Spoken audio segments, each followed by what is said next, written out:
বিকাশ ভবনের সামনে 14 দিন ধরে আন্দোলন করছে যোগ্য শিক্ষক শিক্ষিকা অধিকার মঞ্চ। শিক্ষামন্ত্রীকে আলোচনায় বসতে চেয়ে চিঠি দেয় যোগ্য শিক্ষক শিক্ষিকা অধিকার মঞ্চের প্রতিনিধিরা। যেহেতু বারবার ইমেইল করেও কোনো উত্তর পাননি তারা, তাই মঙ্গলবার হাতে লেখা চিঠি দিয়েছেন যোগ্য শিক্ষক শিক্ষিকারা। শিক্ষামন্ত্রীকে চিঠি দিলেন যোগ্য শিক্ষক শিক্ষিকা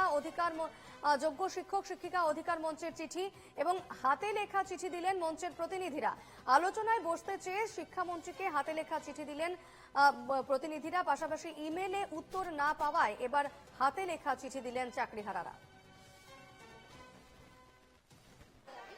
না, আমরা প্রথমে আজকে যেটা করলাম সেটা হচ্ছে যে আমরা একটা হাতে লেখা চিঠি আমরা বিকাশ ভবনে এখন গিয়ে জমা করে আসলাম।